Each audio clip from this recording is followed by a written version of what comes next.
Hello guys, this is the UPZ Winsa place. Surely many of you don't know about it. UPZ Winsa is in the Mako cafeteria on the second floor in the left corner.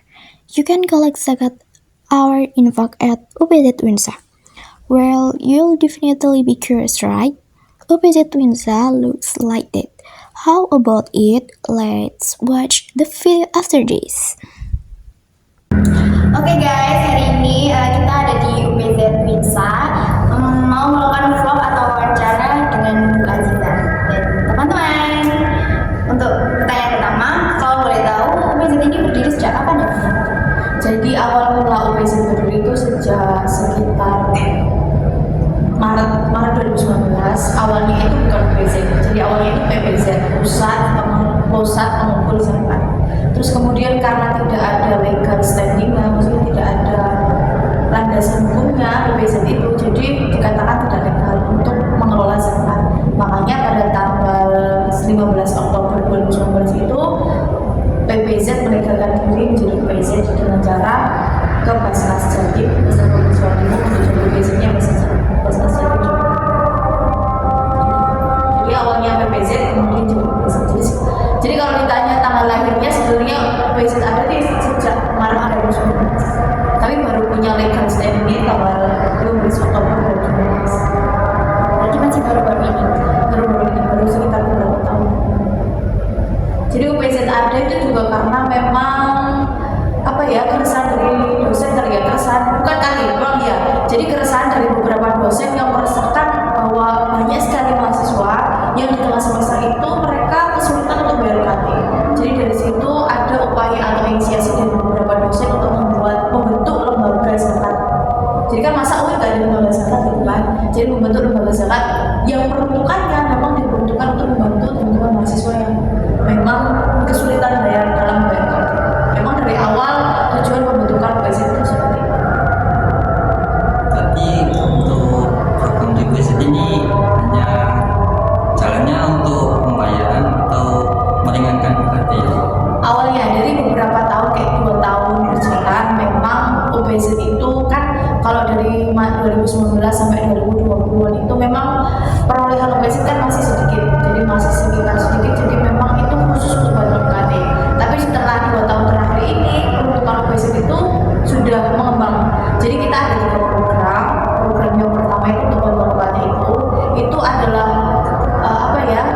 program yang dilakukan, jadi program utama. Jadi sebagian besar perolehan UPZ, 80% perolehan yang didapat dari UPZ itu diperuntukkan untuk bantuan UKT.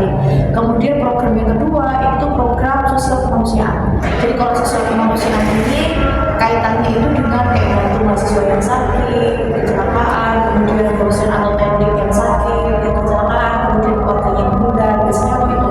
Kemudian program yang ketiga itu bantuan sosial keagamaan. Jadi sosial keagamaan itu kaitannya dengan kita berpartner dengan Masjidul Albab. Jadi kayak kemarin misalnya kita bantu.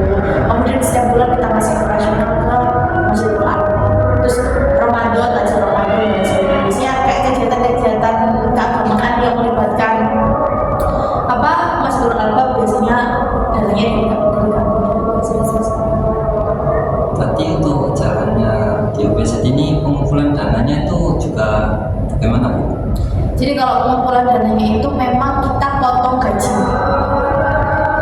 Jadi potong gaji itu bukan potong gaji, potong gaji. Jadi kita sebelum memotong gajinya para karyawan dan juga para dosen itu kita memberikan kesediaan. Jadi ada Google Form atau formulir kesediaan apakah dosen atau teknik itu bersedia untuk dipotong gajinya sebagai pembayar UPZ. Jadi untuk nominal jumlahnya itu terserah dari dosen sama karyawan. Jadi terserah berapapun mau ngasih untuk UPZ. Jadi nanti ketika udah ngisi form kesediaan itu biasanya kita serahkan ke unit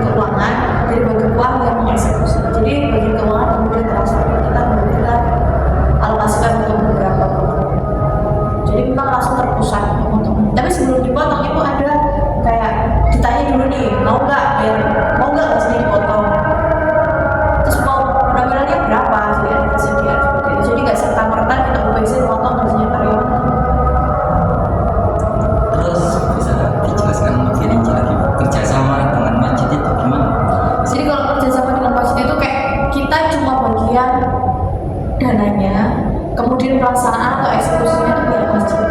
Jadi kan kalau masjid itu kan punya program, kalau setiap ada event keagamaan kan masjid itu ada program kayak hari santri, terus kemudian kayak takjil Ramadan, yang eksekusi itu bagian masjid. Kita dibantu masjid untuk eksekusi kegiatan.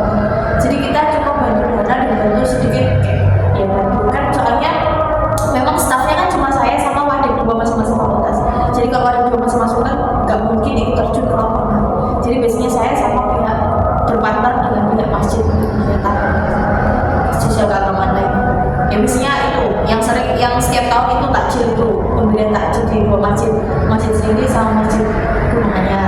Itu kan nggak mungkin saya eksekusi ke lapangan dua-duanya kan. Jadi berpartner dengan masjid yang mengelola, membagikan dan sebagainya.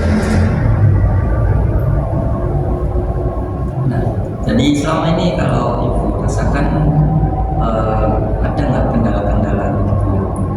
Kalau kendala pasti ada ya setiap program. Jadi kalau kendala, kalau misalnya di Banten UKT itu yang sering itu miskomunikasi. Jadi karena pihak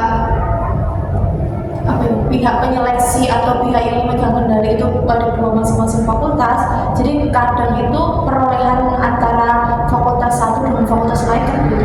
Nah itu yang mengakibatkan adanya kecemburuan bagi mahasiswa.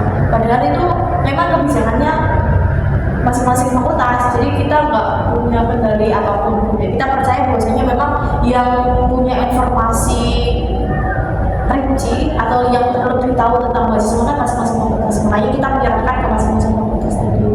Terus biasanya itu juga kalau kendala itu biasanya juga kendala transfer, karena kan berbeda bank. Nah itu biasanya ada rektor dan sebagainya.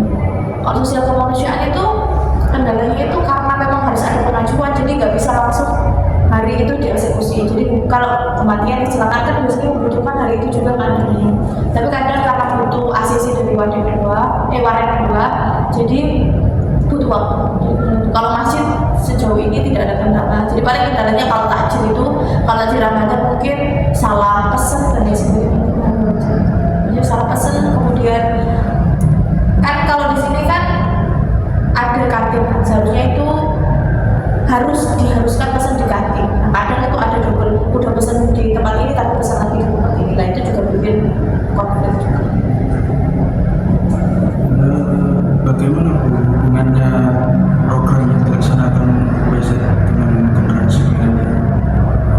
Jadi kalau hubungannya itu mungkin di ini ya, mungkin di bentuk UKT-nya kali ya. Soalnya kalau bentuk UKT itu memang diperuntukkan untuk teman-teman mahasiswa, generasi milenial yaitu mahasiswa.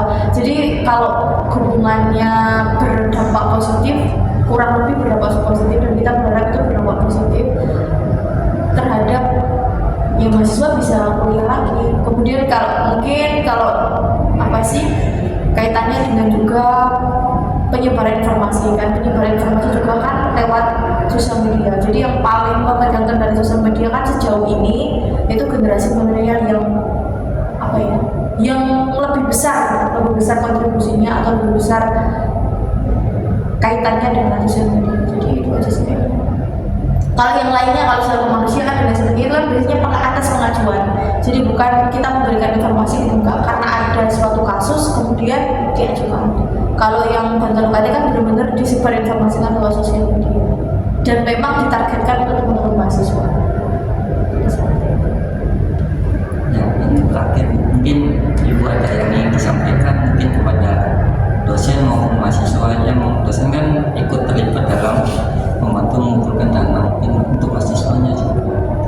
Jadi untuk dosen dan para karyawan yang sudah berkontribusi untuk dipotong gajinya untuk zakat. Jadi saya selaku bagian dari UPZ berterima kasih. Semoga bermanfaat, semoga benar-benar bisa membarokai gajinya, terus kemudian bisa disehatkan, dipanjangkan umurnya, dan semoga semakin bermanfaat lagi UPZ-nya. Terus tanpa dukungan dari Bapak Ibu, UPZ nggak akan jadi apa-apa, maksudnya nggak akan juga bisa berkontribusi buat mahasiswa.